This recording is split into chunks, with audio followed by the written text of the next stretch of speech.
Now, the first topic related to friction is motion of a body along a rough surface, horizontal rough surface. इसमें जो initial हम assumptions ले रहे हैं और जो मान रहे हैं वो ये है। एक बॉडी है जिसका मास है m, पुलिंग फोर्स है जो कि theta, it is making an angle theta with respect to horizontal, और next assumption is state of static friction. Static friction is it is just about to slide. Static friction खत्म हो गया है, वो अपने मैक्सिमम वैल्यू तक पहुंच गया है, अब बस स्लाइड होने वाला है। अब फोर्स हमने बना दिया। अब फ्री बॉडी डायग्राम जो इसका होगा, फ्री बॉडी डायग्राम देखते हैं इसका कैसा बनेगा। सबसे पहले ये हो जाएगा इसका mg डाउनवर्ड्स, इसका रिएक्शन फोर्स R, ये फोर्स है। अब ये जो फोर्स है F, इसको हम कंपोनेंट्स में ब्रेक करते हैं, F cos थीटा और F sin थीटा। तो ये हो गया हमारे पास, क्योंकि बेस है तो ये हो जाएगा F cos थीटा, और ये ऊपर की तरफ है इसलिए हो जाएगा F sin theta. Static equilibrium में है तो यहाँ पे फ्रिक्शनल फोर्स एक्ट करेगा Fs, ठीक है। और क्योंकि ये लिमिटिंग फ्रिक्शन है, मैक्सिमम है, तो हम यहाँ पे Fs जो है वो म्यू एस आर के बराबर है, म्यू टाइम्स आर। अब यहाँ पे अब हम डेरिवेशन स्टार्ट करते हैं। बहुत ही सिंपल है, बस जो फोर्सेस हैं उसको हमें मैच करना है। अब horizontal component, horizontal component means horizontal में अब इसका मूवमेंट हॉरिजॉन्टली हो रहा है, तो इसका मतलब है कि जो भी हमारे चेंजेस आ रहे हैं वो इस तरफ ही है, जो हॉरिजॉन्टल के टर्म्स में। यहाँ पे बिल्कुल बैलेंस वाला है, बैलेंस वाला या इक्विलिब्रियम कंडीशन है, तो सब एक दूसरे को बैलेंस करते हैं। इसके बाद उसका मोशन आएगा जहाँ पे हम एक्सेलरेशन वगैरह देखेंगे। तो अभी बिल्कुल बैलेंस कंडीशन है, तो हॉरिजॉन्टल कंपोनेंट्स में F cos theta is equals to Fs, और Fs हमने देखा म्यू एस आर एस, तो F cos थीटा हो गया हमारा म्यू एस इंटू आर। ये हुआ इक्वेशन 1। इसी तरीके से वर्टिकल कंपोनेंट जो है, वर्टिकल कंपोनेंट भी बैलेंस्ड होगा।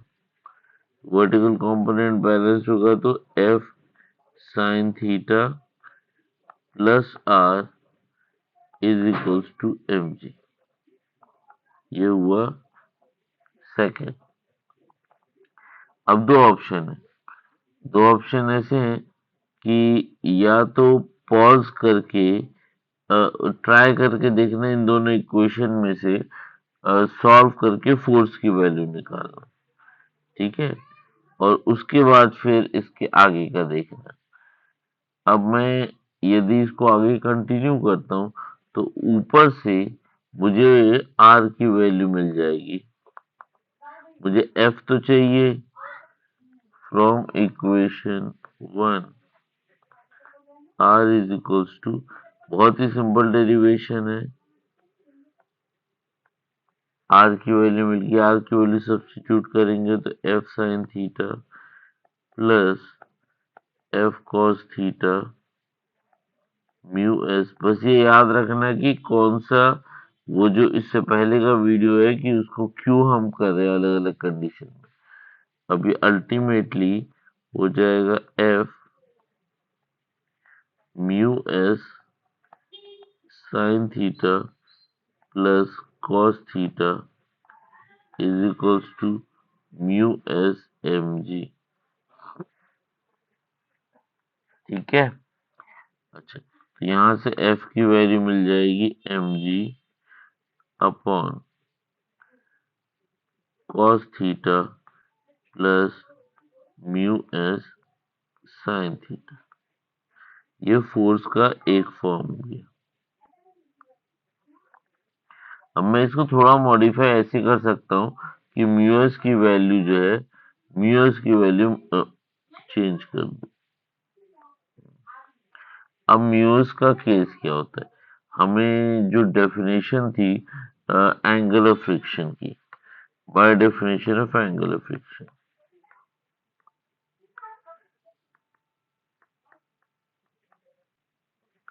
By definition of angle of friction, mu s is equals to tan theta s, and tan theta s can be written as sin theta s upon cos theta s। अब इसे substitute करते हैं तो हमारे पास f is equals to mg sin theta s upon cos theta s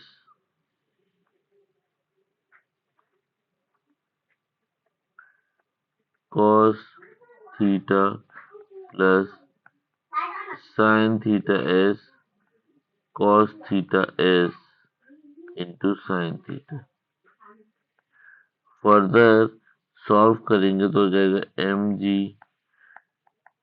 sin theta s upon cos theta s plus sin theta s।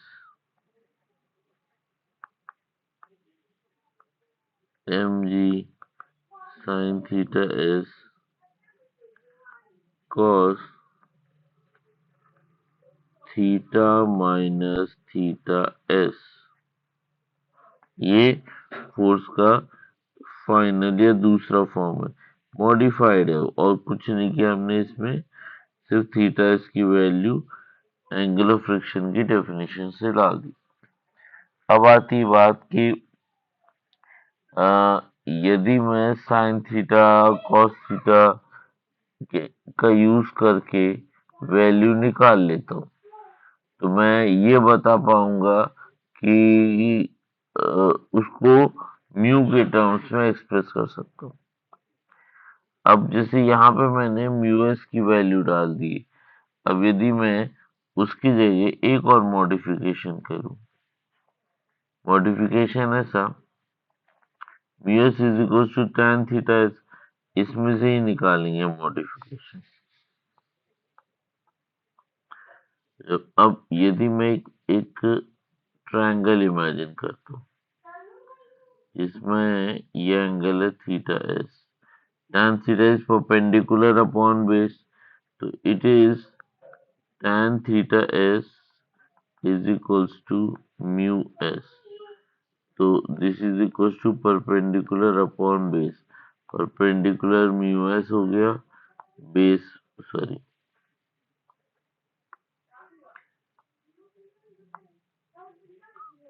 Base हो गया 1 और hypotenuse हो गया 1 प्लस म्यू एस का स्क्वायर। तो यहाँ से जो हमारा पहला वाला सोल्यूशन जहाँ पे साइन थीटा एस आ रहा है, साइन थीटा एस आ रहा है, तो यहाँ से sign theta S will be perpendicular upon hypotenuse mu s upon 1 plus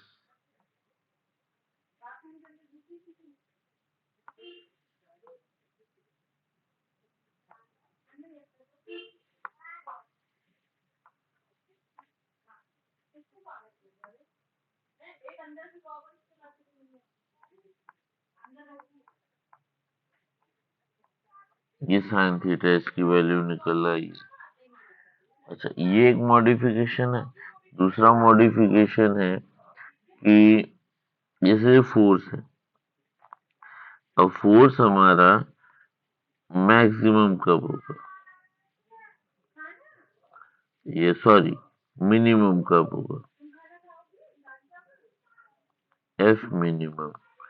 F minimum का मतलब है डिनोमिनेटर, फ्रैक्शन में है फोर्स की वैल्यू, डिनोमिनेटर मैक्सिमम होना चाहिए।